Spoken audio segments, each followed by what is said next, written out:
Hello students, VK physics channel में आपका स्वागत है। आज हम पढ़ने जा रहे हैं क्लास 12th का विद्युत आवेश और क्षेत्र फर्स्ट चैप्टर का एक टॉपिक कूलाम के नियम का सदिश निरूपण, vector representation of coulombs law.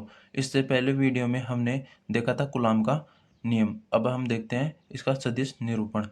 तो इसे हम डायग्राम से समझते हैं। सबसे पहले हमने दो आवेश लेने हैं Q1 और Q2, जिनकी मूल बिंदु से दूरी है R1 वेक्टर और R2 वेक्टर, और इन दोनों आवेशों के मध्य दूरी है R21 वेक्टर, जिसे हम R2 vector minus R1 vector से दर्शाते हैं।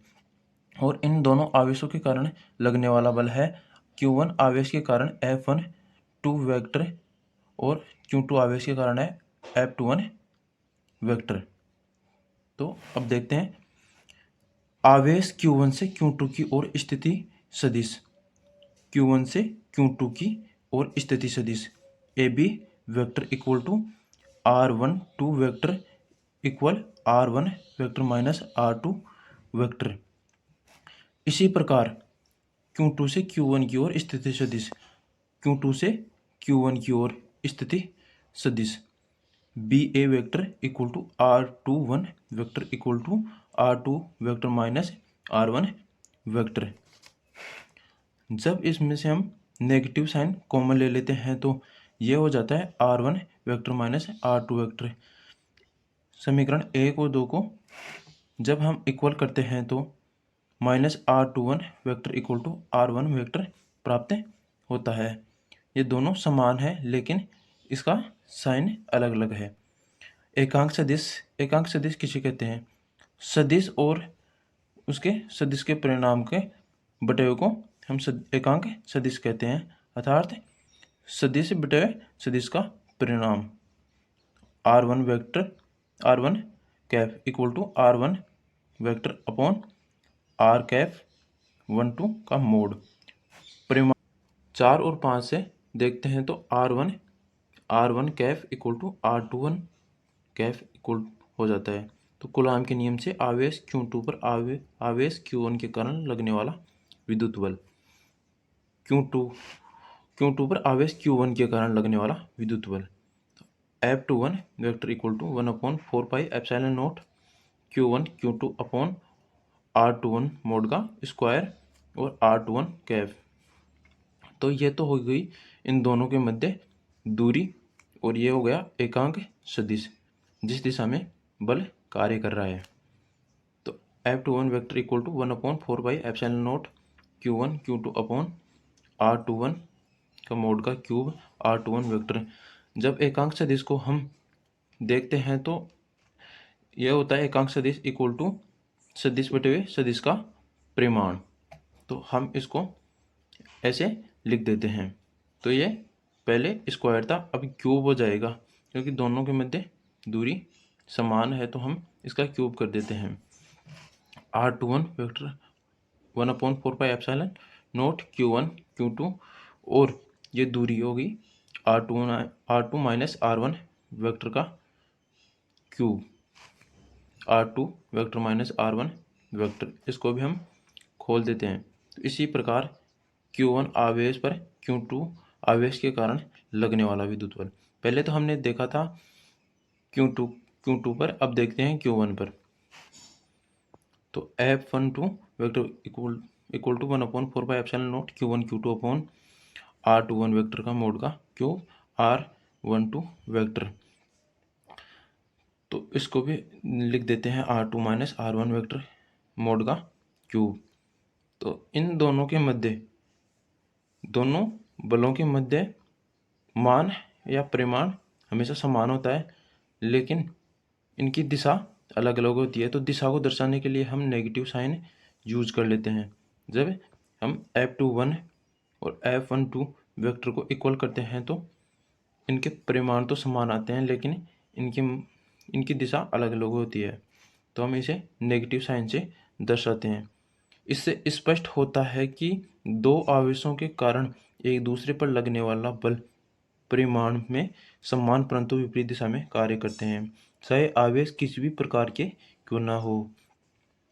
तो इससे स्पष्ट हो गया है कि दो आवेश लेते हैं, चाहे उनका आवेश कोई से भी प्लस माइनस हो, माइनस प्लस हो,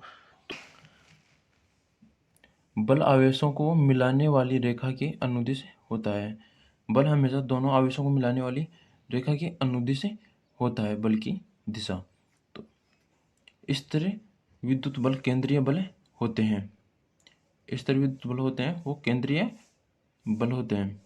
अब देखते हैं हम इम्पोर्टेंट फैक्ट्स, महत्वपूर्ण नियम या महत्वपूर्ण बिंदु। कूलाम के नियम के लिए आवेश स्थिर एवं बिंदुवत होने चाहिए। कूलाम के नियम के लिए हमेशा आवेश स्थिर होने चाहिए, गतिशील नहीं होने चाहिए, और बिंदुवत होने चाहिए, मतलब सूक्ष्म होने चाहिए। क्योंकि गतिशील आवेशों के मध्य कूलाम नियम से बल नहीं प्राप्त किया जा सकता। केवल कूलाम के नियम से ही बल प्राप्त नहीं किया जा सकता। इसमें विद्युत बल के अलावा चुंबकीय बल भी कार्य करता है। इसमें विद्युत बल के अलावा चुंबकीय बल भी कार्य करने लग जाता है जब आवेश गतिशील होते हैं। तो केवल हम गतिशील आवेशों को कूलाम के नियम से ज्ञात नहीं कर सकते। सेकंड, 10⁻⁻15 मीटर की कोटि या इससे कम के कूलाम नियम लागू नहीं होता है। 10⁻15 मीटर की कोटि या इससे कम के लिए कूलाम का नियम लागू नहीं होता है, क्योंकि तब नाभिकीय बल भी कार्य करता है। इससे कम कोटि के लिए नाभिकीय बल भी कार्य करने लग जाता है। थर्ड है, दो आवेशों के मध्य कूलाम बल का मान अन्य आवेशों की उपस्थिति से अप्रभावित रहता है। मतलब दो आवेश हैं तो कूलाम बल का मान जब अन्य आवेश होता है तो वहाँ पर ये कूलाम बल अप्रभावित रहता है। फोर्थ, कूलाम का नियम व्युत्क्रम वर्ग के नियम का पालन करता है, अर्थात कूलाम बल एक संरक्षी बल होता है।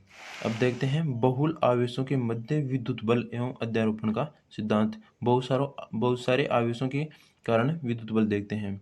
पहले हमने देखा था दो आवेशों के कारण, अब देखते हैं बहुत सारे आवेशों के कारण, जिसे हम अध्यारोपण का सिद्धांत भी कहते हैं। इस सिद्धांत के अनुसार किसी स्थिर बिंदु आवेशों पर अन्य स्थिर बिंदु आवेशों के कारण लगने वाला परिणामी बल उस आवेश पर अन्य प्रत्येक आवेश के कारण लगने वाले अलग अलग बलों के सदिश योग के बराबर होता है। अर्थात बहुत सारे आवेश, जैसे n आवेश ले लेते हैं तो उनके अलग अलग बल उनके परिणामी सदिश योग के बराबर होगा। जैसे F1 vector equal to F1 F1 vector plus F2 vector plus F3 vector plus F dot dot dot Fn vector. अब इसे डायग्राम से समझते हैं। हम n आवेश ले लेते हैं, तो फर्स्ट है Q1, सेकेंड है Q2 और एक परिणामी जिस पर हम देखते हैं कि सभी आवेशों का मान क्या आता है, और dot dot Qn, total Qn आवेश ले लेते हैं। इनकी मूल बिंदु से दूरी है R1 vector, R2 vector, R0 vector और Rn वेक्टर, और इनका सभी का अलग अलग दिशा में अलग अलग बल लग रहा है। तो अब देखते हैं हम, माना Q0 से Q1 की दूरी R01 वेक्टर है। Q0 से Q1 की दूरी R01 है। तो Q1 द्वारा Q0 पर लगने वाला बल, Q1 द्वारा Q0 पर लगने वाला बल देखते हैं कूलाम नियम से। F01 vector equal to coulomb नियम से 1/4 pi epsilon nought Q1 Q2 upon R01 mode का स्क्वायर और R01 कैप। इसी प्रकार अन्य आवेशों के लिए Q0 पर बल समान ही होता है। तो F0 equal to F01 vector plus F02 vector plus F03 vector plus dot dot dot F0n vector. तो इन सभी का मान हम यहाँ पुट कर देते हैं, 1/4 pi epsilon nought Q1 Q0 upon R01 square. तो इसी प्रकार हम सभी आवेशों का मान यहाँ पर पुट कर देते हैं, और इनमें से Q0 को कॉमन ले लेते हैं, क्योंकि इनमें सभी में Q0 आ रहा है, तो हम Q0 को बाहर ले लेते हैं, तो बाकी अंदर बच जाते हैं। तो हम इसे समेशन में एक साथ भी लिख सकते हैं। समेशन का मतलब होता है सभी का योग।